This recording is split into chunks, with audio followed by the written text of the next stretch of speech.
maju. Kanan dikit, terus. Mantap, terus.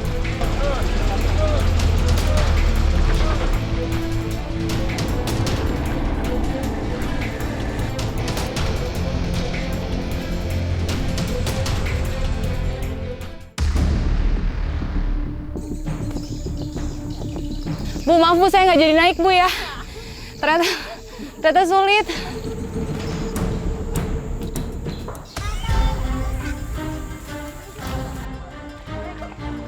Ini cara mencari ikan atau orang sini bilangnya iwa.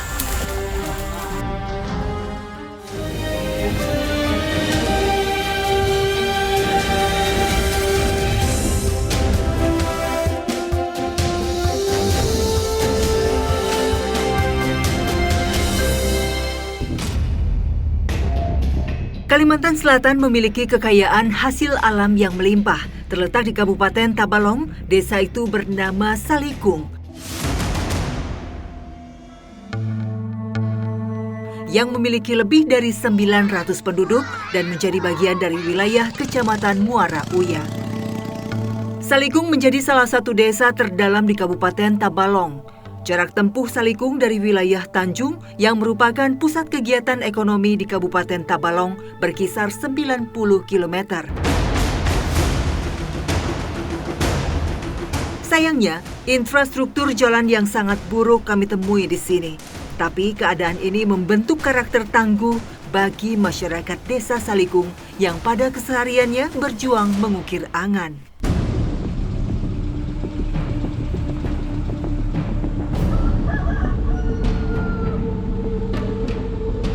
Wilayah Muara Uya menjadi daerah yang paling berpotensi di antara 12 kecamatan lain di Kabupaten Tabalong, Kalimantan Selatan. Selain dekat dari calon ibu kota Nusantara, Kalimantan Timur, bagian utara dan barat Muara Uya berbatasan dengan Provinsi Kalimantan Tengah.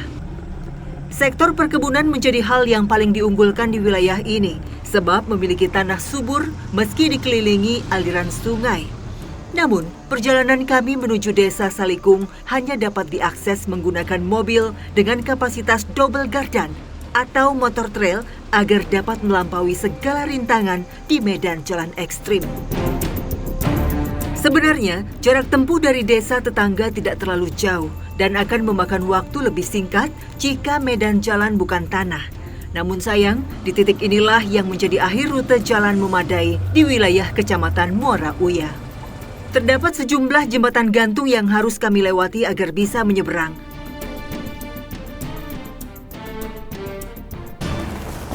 Hari sudah mulai gelap, ini kami masih di tengah perjalanan, namun ada jembatan yang agak bingung mau dilewatinya bagaimana karena posisinya seperti ini. 1, 2, 3. Maju, maju. Kanan dikit. Lurus aja. Terus. Mantap, terus.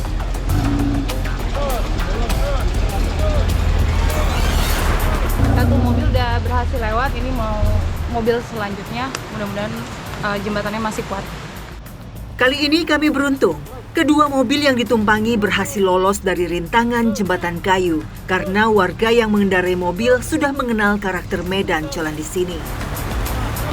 Kondisi ekstrim seperti ini biasa dihadapi para pengemudi ketika hendak masuk ke dalam desa Salikung. Tak henti di situ, kondisi cuaca menjadi rintangan lain yang kami hadapi. Hal ini merupakan resiko ketika memulai perjalanan pada sore hari, lalu dihadapkan dengan hujan deras tanpa adanya penerangan jalan.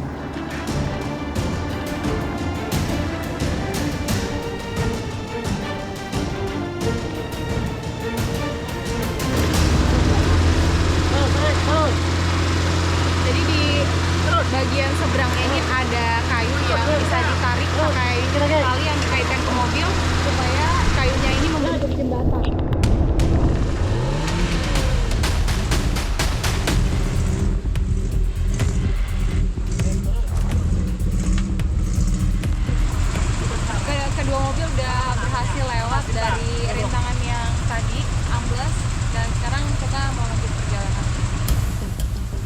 Kami pun berhasil tiba di Desa Salikung saat hari sudah gelap. Dengan total waktu tempuh 5 jam perjalanan. Padahal hanya berjarak 17 km dari titik awal berangkat. Sungguh perjalanan berat yang akhirnya berhasil terlampaui.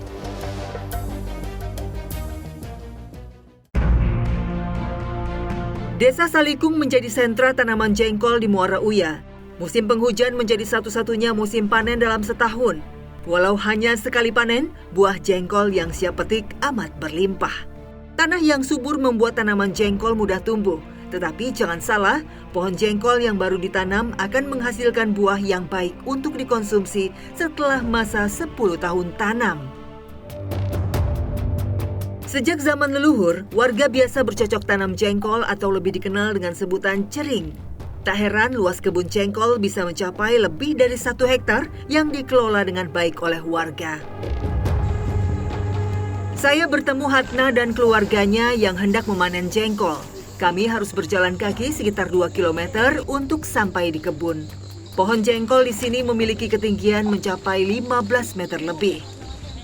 Walau begitu, rupanya Hatna sejak kecil sudah biasa memanjat ke atas pohon untuk mengambil buah jengkol. Aksi ini dilakukannya tanpa menggunakan alat keselamatan apapun. Saya penasaran ingin mencoba memanjat seperti yang dilakukan Bu Hatna.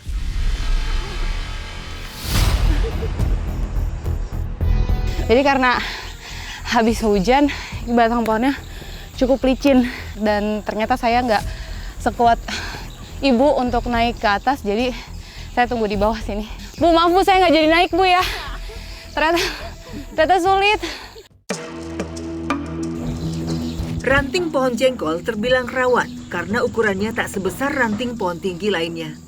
Hatna bertumpu pada batang pohon yang ia rasa kuat menopangnya, baru memotong ranting lain yang berisi buah jengkol.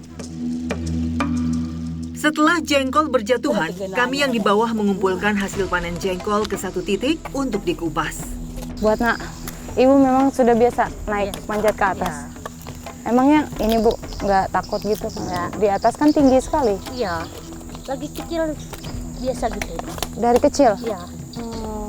Ini Ibu apa pernah nggak tapi punya pengalaman misalnya terjatuh, tergelincir di atas? Belum? Nggak, jangan sampai Bu ya. Sudah puluhan tahun warga di sini menggantungkan hidupnya sebagai petani jengkol. Tapi harga pasaran jarang berubah signifikan, bahkan terkadang menurun. Padahal jengkol yang dihasilkan di sini berbeda dengan di daerah lain, terlihat dari ukuran buah jengkol yang besar. Ukuran mempengaruhi kandungan di dalam buah. Jengkol berukuran besar dan menggembung memiliki kadar kapur lebih banyak, sehingga tidak membuat orang yang mengkonsumsinya sakit perut.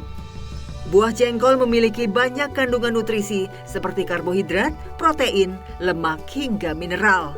Tetapi sebagian orang tidak bisa memakan jengkol karena aroma dan rasanya yang dianggap pahit. Hal itu bisa saja dihindari sebab sebetulnya jengkol yang baik untuk dikonsumsi memiliki warna seperti yang sedang kami panen ini, mengarah ke kuning, bukan jengkol tua yang agak menghitam. Teknik pengupasan jengkol terbilang mudah. Kami hanya perlu menggeprek kulit jengkol menggunakan kayu, lalu terkelupas dengan sendirinya. Kegiatan ini sudah sejak kecil dilakukan oleh Masyati. Meski kini usianya sudah 60 tahun, ia tetap datang ke kebun saat sedang panen seperti sekarang. Ini kan lagi musim panen. Jengkol itu biasa panen berapa kali Bu? Dalam 1 bulan atau jangka waktu panennya tuh berapa lama? Setahun satu kali aja. Oh, setahun 1 kali aja. Setahun 1 kali aja. Di bulan-bulan seperti ini? Iya, di bulan seperti ini. Oh, kalau lagi panen tuh bisa dapat berapa Bu? Kalau seperti ini bulannya bisa dapat 50 kilo satu pohon. 50 kilo? Iya. Wah, 1 pohon. Banyak pohon punya Ibu di sini? Punya pohon jengkolnya? Banyak. Banyak. Oh, sekarang harga jengkol itu berapa Bu? 1 kilonya? 1 kilonya 10.000. Tapi ada ini nggak sih Bu? Ada apa ya semacam kesulitan gitu Bu kalau ingin menjual keluar? Mungkin kan karena dari Salikung jauh ke jualnya gitu. Ada mengalami kesulitan kayak gitu nggak Bu? Karena di sini ada juga yang menukarnya jaring ini. Ini ada yang pembelinya. Oh iya, ada pengepulnya Iya, ada di sini. Iya. Saat panen raya seperti ini, buah jengkol siap petik bertahan selama 2 minggu di pohon. Sementara satu pohon jengkol dapat memperoleh sekitar 50 kilo.